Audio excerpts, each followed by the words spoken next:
Welcome you all to self study. इस video में हम कुछ इंडियन ओल्ड एज साइंटिस्ट के बारे में जानेंगे। वो साइंटिस्ट जो एंशियंट इंडियन हिस्ट्री में मेंशन्ड हैं, जो कि बीसी के टाइम पर थे। By BC we means before Christ, मतलब जब जीसस क्राइस्ट बॉर्न भी नहीं हुए थे, उनसे पहले का जो समय था, उस टाइम पर इंडिया में साइंस जो है वो पढ़ी जाती थी, समझी जाती थी, उसके ऊपर बुक्स लिखी गई थी। जो सोलर सिस्टम, जो मैथमेटिक्स के फॉर्मूले हम आज पढ़ते हैं, वो सब हमारे देश में बहुत पहले से चलते आ रहे हैं। लेकिन ये कहीं ना कहीं हमारा दुर्भाग्य है कि हम उन चीज़ों को अपने देश का ना पढ़ के उसके लिए पढ़ते हैं कि उसको so and so European scientist ने डिस्कवर किया था, so and so American scientist ने डिस्कवर किया। उसका कहीं ना कहीं एक रीज़न ये है कि हमने अपनी भाषा संस्कृत, हिंदी बिल्कुल छोड़ दी हैं, और इसीलिए हम वो स्क्रिप्चर्स जो हमारे प्रेजेंट हैं उनको नहीं पढ़ पाते। ये प्रॉब्लम हर किसी के साथ है, शायद मेरे साथ भी, क्योंकि मैं भी जब अपनी वीडियोस बनाती हूँ तो उन्हें हिंदी और इंग्लिश दोनों में बताती हूँ।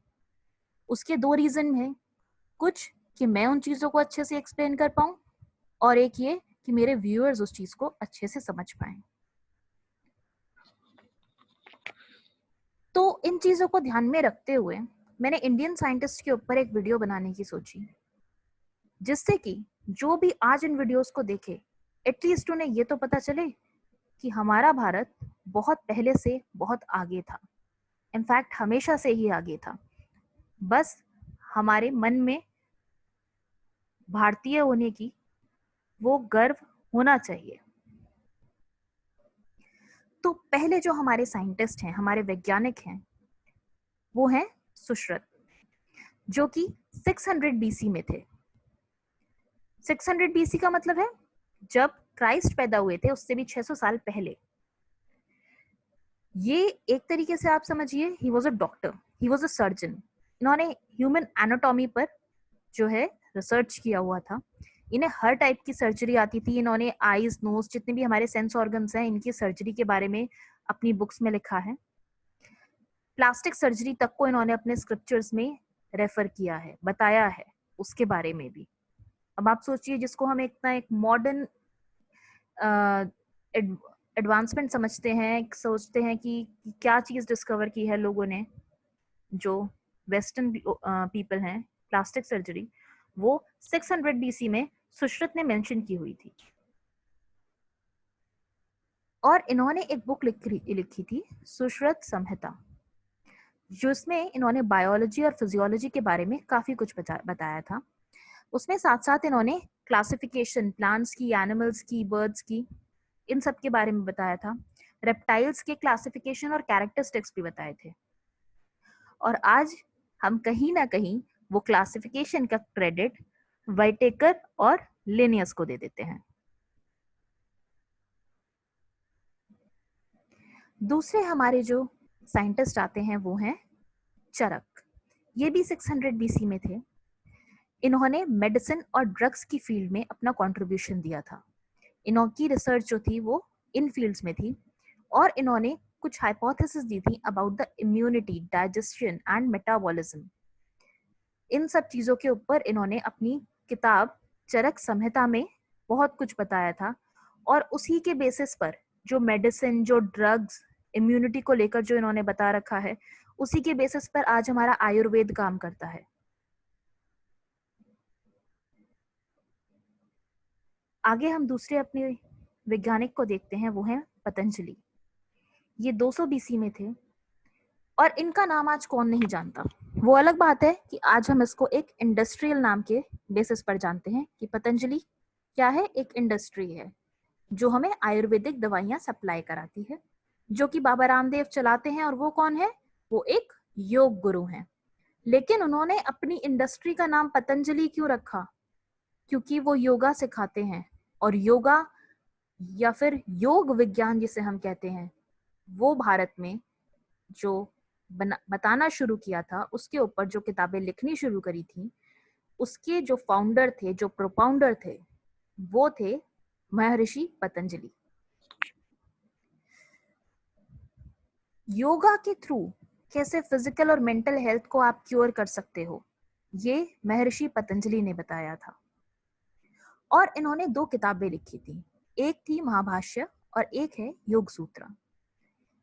अब आप इनकी एक्सपर्टीज देखिए कि महाभाष्य जो है, ये किताब योगा के ऊपर नहीं है, ना ही ये किसी भी तरीके के फिजिकल या मेंटल हेल्थ के ऊपर है।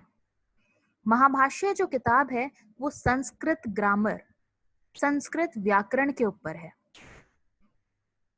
तो एक वैज्ञानिक वो ग्रामर के ऊपर भी किताब लिख सकता है, उसमें इतनी क्षमता भी है, और वो एक फिजिकल और मेंटल हेल्थ को कैसे कुछ आसनों के थ्रू आप मेंटेन कर सकते हो, उन चीजों को भी समझा सकता है।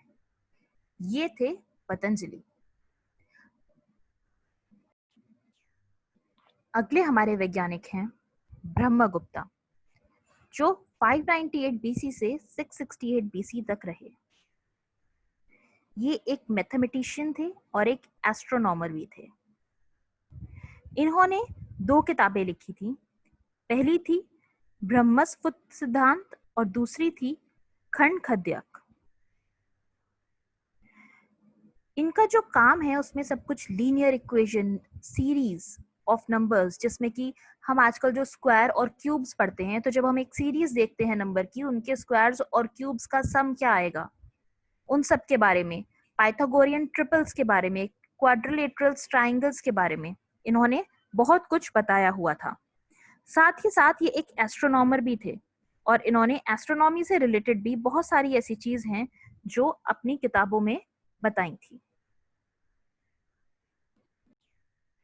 जो शून्य ना देता भारत तो चांद पे जाना मुश्किल था, ये लाइन हम सब ने बहुत सुनी है, लेकिन भारत में वो शून्य दिया किसने था?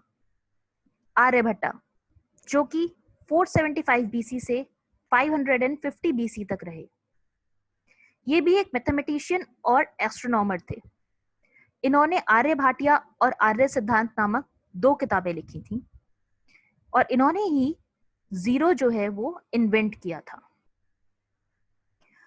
इन्होंने रिलेटिविटी ऑफ मून को भी इन्वेंट किया था, किस तरीके से जो मून है वो अर्थ के साथ रिलेटेड है, उसका मूवमेंट किस तरीके से आता है, वो सब इन्होंने बताया था।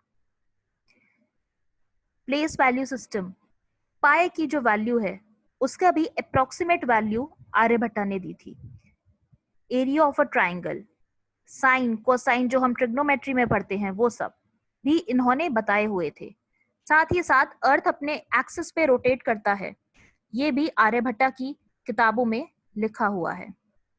लेकिन हम आज भी इन सब चीजों को यही मानते हैं कि ये हमें किसी यूरोपियन साइंटिस्ट ने डिस्कवर कर कर बताई हैं।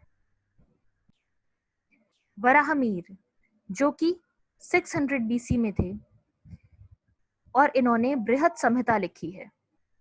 बृहद संहिता एक किताब है जिसे हम कहते हैं कि वो इंसाइक्लोपीडिया है आर्किटेक्चर का, जिसमें इन्होंने टेम्पल्स का, प्लैनेटरी मोशंस जो होते हैं उसके बारे में बताया है, टेम्पल्स के आर्किटेक्चर के बारे में बताया है, जेम्स के बारे में बताया है, परफ्यूम्स, टाइम कीपिंग, एक्लिप्सेस, इनका सबका कैसे फॉर्मेशन होता है एक्लिप्स का, वो सब वराहमिहिर 600 बीसी में बता चुके थे। इन्होंने एक किताब लिखी थी पंच सिद्धांत का, और ये पहले 5 इंडियन टेक्स्ट जो थे एस्ट्रोनॉमी पर, उन सब का एक समरी थी। जो 5 टेक्स्ट थे वो थे सूर्य सिद्धांत, रोमक सिद्धांत, पॉलिसा सिद्धांत, वैशिष्ट सिद्धांत। अगले जो हमारे साइंटिस्ट आते हैं वो है महर्षि कन्नड़। इन्हें हम कश्यप या उलुक के नाम से भी जानते हैं। ये एक नेचुरल साइंटिस्ट थे और फिलोसोफर भी थे। सबसे पहले जो फिजिक्स के रूल्स थे इंडिया में वो इन्होंने ही दिए थे। जो इन्होंने वैशिष्टिक स्कूल ऑफ इंडियन फिलोसफी शुरू किया था, वो इंडिया में सबसे पहले जो फिजिक्स का के बारे में बताया गया है वो इन्हीं के थ्रू बताया गया था।